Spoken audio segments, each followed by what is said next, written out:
Breaking news 700 కోట్ల రూపాయల భూముల కబ్జా ఆరోపణల కేసు ఏపీలో సంచలనంగా మారింది. ఈ అంశంలో మాజీ సీఎం జగన్ ప్రస్తావన కూడా తీసుకొస్తున్నారు. తనను బెదిరించి 700 కోట్ల రూపాయల విలువైన ఆస్తులను మాజీ CM Jagan PA Nageshwar Reddy, Chimakurthi Srikanth registration చేయించుకున్నారని ఇబ్రహీంపట్నం మాజీ రిజిస్ట్రార్ సింగ్ చంద్రబాబుకు ఫిర్యాదు చేశారు. అయితే సింగ్ ఏసీపీ అదుపులో ఉన్నాడు. గతేడాది ఆయన ఇంట్లో ఏసీపీ సోదాల తర్వాత ఆయన పరారయ్యాడు. మరోవైపు ఈ విషయం శ్రీకాంత్ స్పందించారు.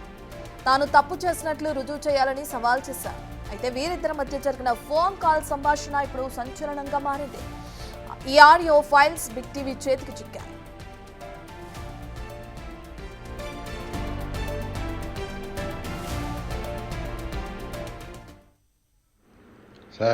సార్ ఎందుకో నాకు ఆడికి డబ్బులు ఇవ్వబుద్ధి కావట్లేదు సార్.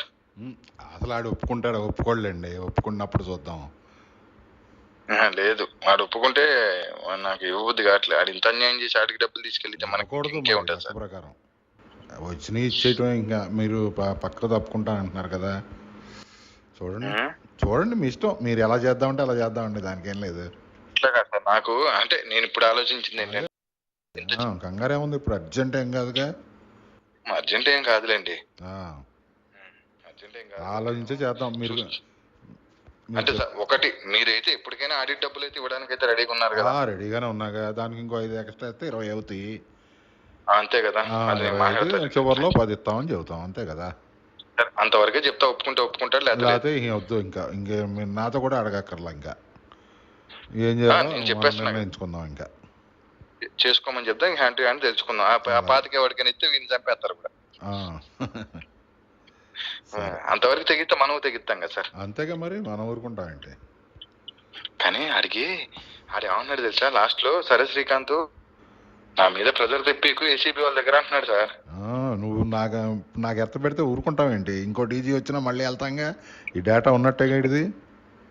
ఆడికి భయం సార్, నేను అంటే ఆడికి నిజంగా ఉచ్చపడతాను సార్, అందుకే ఆడి ఇంతమందితో ఫోన్ చేయించాడు. ఉచ్చపడిపోతుంది. అవును, అసలు మీకు దెబ్బేసి మీతో ఎలా మాట్లాడాడు నాకు అర్థం కావట్లా.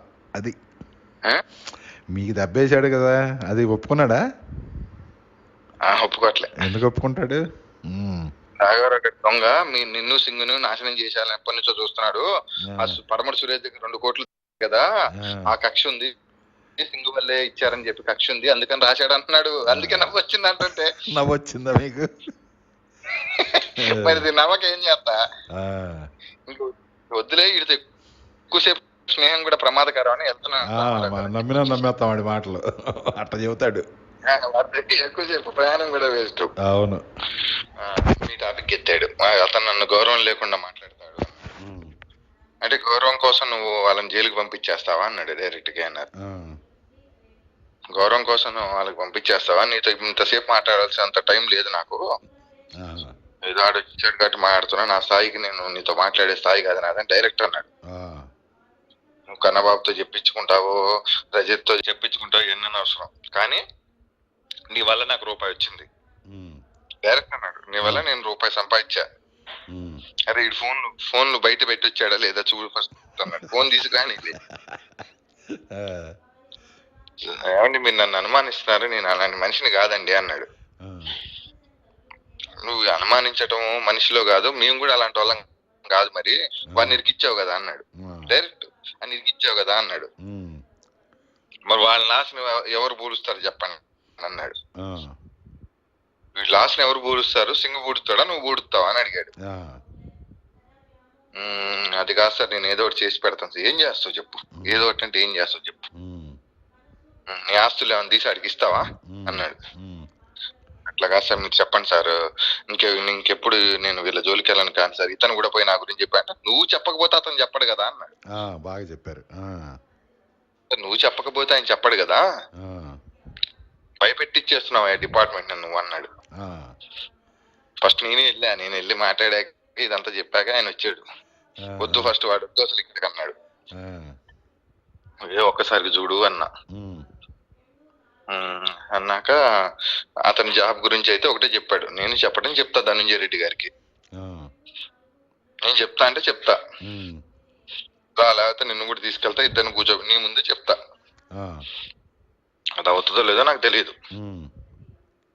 నాకు ఫోన్ చేయొద్దు నువ్వు ఎప్పుడు, మీ ఫోన్లన్నీ ట్యాపుల్లో ఉంటాయి, నువ్వు కానీ శ్రీకాంత్ కానీ నాకు ఫోన్ చేయొద్దు డైరెక్ట్ అన్నాడు. ఫోన్ ట్యాపుల్లో ఉంటాయి మావి అన్నాక, ఏంటి పవన్ కళ్యాణ్కి కాపుల మీటింగ్ పెడుతున్నావు కదా నువ్వు అన్నాడు. నేను లేదు సార్, నేను రాజశేఖర రెడ్డి గారి అభిమాని సార్, నేను రాజశేఖర రెడ్డి అంటే పంచ ప్రాణాలు సార్ అన్నీ. అది నాకు తెలుసు కదా, ఆయనకి తెలుసు. అన్నాకి అసలు నీకు ఎందుకు ఇవ్వాలి ఆ 25 అన్నాడు. మళ్ళీ అసలు నీకు ఎందుకు ఇవ్వాలి 25, రేపొద్దున నువ్వు మళ్ళీ అన్యాయం చేయవేంటంటే, ఏం శ్రీకాంత్ ఇచ్చే ఉద్దేశం ఉందా అన్నాడు. మనం ఒక 15 అయితే ఇవ్వాలి సార్, 15 అయితే ఇస్తానన్నా అని చెప్పా.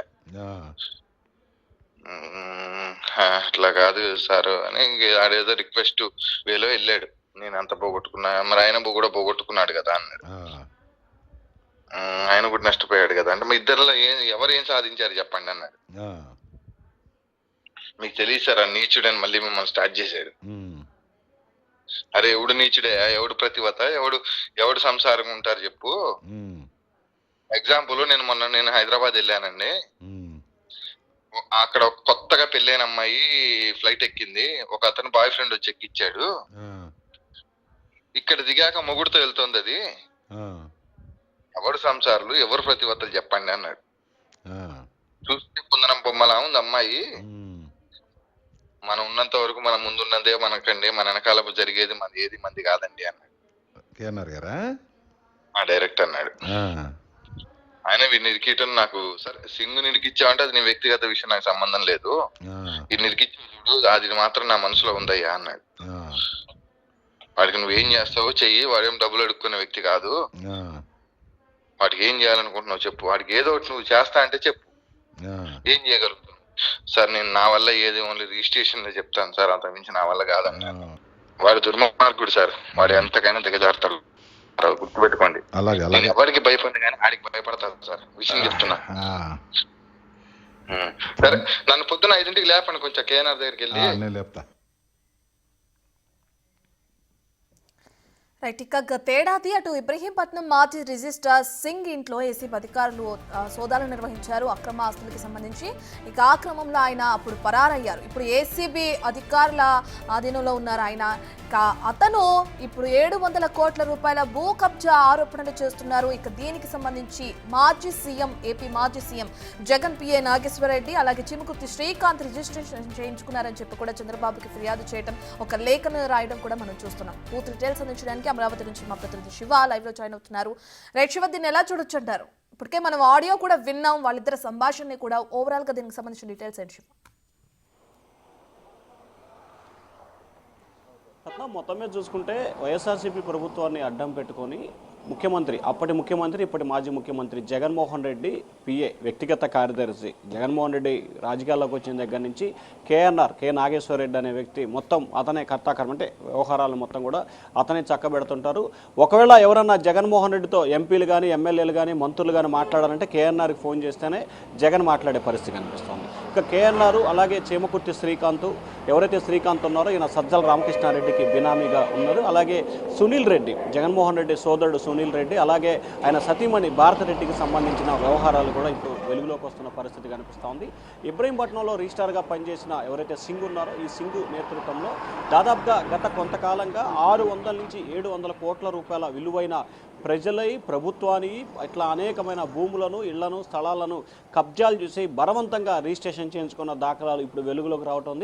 ప్రస్తుతం ఈ అంశానికి సంబంధించి కూడా ఆంధ్రప్రదేశ్లో ఒక సంచలనంగా మారింది. నిన్న సాయంకాలం నుంచి కూడా బిగ్ టీవీ వరుసగా ప్రసారం చేస్తున్న కథనాలకు సంబంధించి కూడా ఏపీ ప్రభుత్వంలో కూడా చలనం ప్రారంభమైంది. ఈ అంశానికి సంబంధించి కూడా రాష్ట్ర వ్యాప్తంగా అన్ని స్టాంప్స్ అండ్ రిజిస్ట్రేషన్ కార్యాలయాలకు సంబంధించి 2019 నుంచి 24 వరకు జరిగిన అన్ని రిజిస్ట్రేషన్లకు సంబంధించి ₹1 పైన జరిగిన అన్ని రిజిస్ట్రేషన్లకు సంబంధించి డేటా తీసుకొని వివరాలు చేయాలని చెప్పి కూడా ప్రభుత్వానికి స్టాంప్స్ అండ్ రిజిస్ట్రేషన్ శాఖకి ఆదేశాలు జారీ చేశారు. ఇప్పటికే ఇబ్రహీంపట్నం, విశాఖపట్నం, కాకినాడ, గుంటూరు, విజయవాడ రిజిస్టర్ కార్యాలయాలకు సంబంధించి కొంత డేటాను ఏసీబీ అధికారులు స్వాధీనం చేసుకుని విచారిస్తున్నట్టు తెలుస్తోంది. మరొక వైపు చేమకుర్తి శ్రీకాంత్ అలాగే ఎవరైతే రిజిస్ట్రార్ ఉన్నారో వీడి మధ్య జరిగిన కొన్ని ఆడియో సంభాషణలు కూడా వెలుగులోకి రావటం, అలాగే గతంలో జిల్లా రిజిస్ట్రార్గా పనిచేసిన రామారావు అనే వ్యక్తితో శ్రీకాంత్ మాట్లాడటం, అలాగే శ్రీకాంత్కు సంబంధించి ప్రస్తుతం ఎవరైతే సింగ్ ఉన్నారో ఆయన ఇట్లా ఒకరితో జరిగిన ఆర్థిక పరమైన అంశాలకు సంబంధించి కేఎన్ఆర్ దగ్గరికి ఎలా వెళ్ళాలి, ఎప్పుడు వెళ్ళాలి, కేఎన్ఆర్ ఏం మాట్లాడుతున్నారు, ఏం జరుగుతుంది అనే దానికి సంబంధించిన ఆడియోలు కూడా ఇప్పుడు మనం ఇప్పటివరకు విన్నాం. మరొక వైపు ఈ భూముల రిజిస్ట్రేషన్కి సంబంధించి కూడా ఆయన్ని బెదిరించి అంటే తనని బెదిరించి ఇబ్బందులు పాలు చేసి విశాఖపట్నంలో సుధాకర్ డాక్టర్ గతే నీకు పట్టిస్తామని చెప్పి బెదిరించి గోవాలో తనని కిడ్నాప్ చేసి తన కుటుంబం వద్ద ₹1,00,00,000 వసూలు చేసి తన చేత బలవంతంగా అక్రమంగా రిజిస్ట్రేషన్లు గన్ను పెట్టి మరీ రిజిస్ట్రేషన్లు చేయించుకున్నారని చెప్పి ఆయన ఏపీ సీఎం చంద్రబాబుకి అలాగే మంత్రి లోకేష్కి 2 పేజీల లేఖ రాయటం జరిగింది. ఆయన లేఖ రాసిన 48 గంటల వ్యవధిలోనే ఏసీబీ అధికారులు ఆయన గుంటూరు జిల్లా కొల్లూరు అంటే ఉమ్మడి గుంటూరు జిల్లా కొల్లూరులో ఆయన అదుపులో తీసుకొని అరెస్ట్ చేయడం జరిగింది. ప్రస్తుతం ఎవరైతే సింగ్ ఉన్నారో ఆయన గుంటూరు జైల్లో ఉన్నట్లు కూడా తెలుస్తుంది. ఎందుకంటే ఆయన రిమాండ్కి పంపించారు 14 రోజుల పాటు. సో మొత్తం మీద చూసుకుంటే ఈ వ్యవహారానికి సంబంధించి కూడా తీగలాగితే దొంకంతా కదిలిన మాదిరిగా కూడా గత ప్రభుత్వ హయాంలో జరిగిన అక్రమాలు ఒక్కొక్కటిగా వెలుగులోకి వస్తుంది. 1 కాదు 2 కాదు దాదాపుగా ₹700 కోట్ల విలువయ్యే ప్రజలకు సంబంధించిన ఆస్తులు అలాగే ప్రభుత్వానికి సంబంధించిన భూములు బలవంతంగా రిజిస్ట్రేషన్ చేయించుకున్నారు. కేఎన్ఆర్ పేరు మీద అలాగే శ్రీకాంత్ పేరు మీద అలాగే జగన్మోహన్ రెడ్డి సతీమణి భారతిరెడ్డి పేరు మీద రిజిస్ట్రేషన్ చేయించుకున్నారు. వీటన్నిటిపై విచారణ చేసి తనకు రక్షణ కల్పిస్తూ తనకు న్యాయం చేయాలని చెప్పి కూడా ఆయన లేఖలో అయితే కోరినట్టు తెలుస్తోంది. ఇప్పటికే ప్రభుత్వం దీనికి సంబంధించి కూడా విచారణకు ఆదేశించినట్టు తెలుస్తోంది. ఎందుకంటే నిన్న సాయంకాలం నుంచి కూడా నిన్న రాత్రి 8 గంటల నుంచి కూడా బిగ్ టీవీ వరుసగా ఈ అంశానికి సంబంధించి ప్రసారాలు చేయటం, ఆడియోలు చూపించడం, అలాగే డాక్యుమెంట్స్ ఏదైతే డాక్యుమెంట్స్ ఉన్నాయో రిజిస్ట్రేషన్ చేసిన డాక్యుమెంట్స్ చూపించడం, అలాగే సింగ్ రాసిన చంద్రబాబుకి అలాగే లోకేష్కి రాసిన లేఖని బయట మనం వీటి చూపించడం జరిగింది. సో మొత్తం ఏదైతే ఈ వ్యవహారానికి సంబంధించి ప్రభుత్వంలో అయితే చలనం ప్రారంభమైంది. ఖచ్చితంగా దీనిపై సమగ్రమైన విచారణకు ఆదేశిస్తూ ఎవరైతే దీంట్లో నిందితులు ఉన్నారో వారిపై చర్యలు తీసుకునేందుకు ఏసీబీ కూడా సిద్ధమవుతుంది. ఎల్లుండి సోమవారం రోజు సింగుని తమ కస్టడీకి ఇవ్వాలని చెప్పి ఏసీబీ అధికారులు ఏసీబీ న్యాయస్థానంలో ఒక పిటిషన్ కూడా దాఖలు చేస్తారని చెప్పి తెలుస్తూ ఉంది. ఆయన విచారించిన తర్వాత ఆయన ఎవరెవరి పోత్బలంతో చేశారు లేకపోతే ఆయన ఎవరైనా బెదిరింపులకు పాల్పడితే చేశారు అనే దానికి సంబంధించి విచారించే అవకాశం కనిపిస్తూ ఉంది. ఆ తర్వాత నాగేశ్వర రెడ్డిని అలాగే ఎవరైతే ప్రస్తుతం శ్రీకాంత్ ఉన్నారో వీరిద్దరిని కూడా పిలిచి ఏసీబీ అధికారులు విచారిస్తారని చెప్పి కూడా తెలుస్తూ ఉంది. రత్న రైట్ శివ, ఇప్పటికే చూసుకుంటే ఏపీ మొత్తం హాట్ టాపిక్ గా మారింది. ఇప్పుడు ఇదే విషయం ₹700 కోట్ల భూ కబ్జా ఆరోపణలు అంటే చిన్న విషయం ఏం కాదు. మాజీ సీఎం జగన్ పిఏ నాగేశ్వర రెడ్డి ఉన్నారు అని చెప్పి ఈ విధంగా ఏసీబీ విచారణకు కూడా హాజరు కావాలని నోటీసులు జారీ చేస్తున్న క్రమంలో మరి అటు వైసీపీ నుంచి ఎందుకు ఎవరు స్పందించలేదు, అటు జగన్ కానీ ఇతర నేతలు కానీ స్పందించే అవకాశం ఏమైనా ఉందంటారు? అంటే ఇప్పటి వరకు మనం పేర్ని నాని వ్యవహారానికి సంబంధించి కానీ లేకపోతే మిగిలిన వ్యవహారాలకు సంబంధించి కానీ వైఎస్ఆర్సీపీ నేతలు చేస్తున్న ఒక్కొక్క అక్రమాలు వెలుగులోకి వస్తున్న నేపథ్యంలో ప్రభుత్వం, పోలీసులు, ఏసీబీ, సిఐడి విచారణ చేపట్టి వెలికి తీస్తుంది. కానీ ఇవి నిజమా అబద్ధమా అనే అంశాన్ని మాత్రం ఇప్పటివరకు వైఎస్ఆర్సీపీ నేతలు ఎవరు కూడా స్పందించిన దాఖలాలు అయితే కనిపించలేదు. అయితే నిన్న సాయంకాలం బిగ్ టీవీ ప్రసారం చేసిన కథనానికి సంబంధించి కూడా ఎవరైతే ఆరోపణలు ఎదుర్కొంటున్నారో శ్రీకాంత్ అని అయితే బిగ్ టీవీకి సంబంధించి తన పాత్ర లేదు అని చెప్పి కూడా ఆయన వీడియోలు కూడా రిలీజ్ చేసినట్లు రిలీజ్ చేశారు. సో ఆ వీడియోలో తనకు సంబంధించి సింగుకి తనకు ఎటువంటి సంబంధం లేదు, తన వల్ల నేను నష్టపోయానని చెప్పి కూడా ఆయన వీడియోలో చెప్పారు. సో సింగే తనకు దాదాపుగా ₹40 లక్షల పైగా బకాయిలు ఉన్నాడు. సింగు చెప్పినట్లుగా చెప్పింది అంతా అబద్ధము, ఎక్కడా మేము రిజిస్ట్రేషన్లు కానీ లేకపోతే మిగిలిన కానీ చేయించలేదు. ఏదైతే సింగు చెప్తున్న ఆస్తులు ఏమున్నాయో అవన్నీ కూడా తన తాతల తండ్రుల నుంచి కూడా తనకు వచ్చినాయి అని చెప్పి శ్రీకాంత్ అయితే వీడియో ద్వారా చెప్పారు. కానీ వైఎస్ఆర్సీపీ నేతలు ఎవరు కూడా ఇటు కేఎన్ఆర్ కానీ లేకపోతే భారతిరెడ్డికి సంబంధించి కానీ లేకపోతే సునీల్ రెడ్డికి సంబంధించి కానీ లేకపోతే వైఎస్ఆర్సీపీకి సంబంధించిన అధికార ప్రతినిధులు ఎవరు కూడా ఈ అంశానికి సంబంధించి ఇది నిజమా అబద్ధమా, జరిగిందా లేదా అనే దానికి సంబంధించి ఇప్పటివరకు కూడా ఎవరు ఖండించలేదు. మరి చూడాలి ఈరోజు సాయంకాలంలోపు ఈ అంశానికి సంబంధించి ఉన్న వైఎస్ఆర్సీపీ పార్టీ కార్యాలయం నుంచి ప్రకటన వచ్చే అవకాశాలు ఉన్నట్లు కూడా తెలుస్తూ ఉంది. రత్న రైట్, థ్యాంక్ యూ.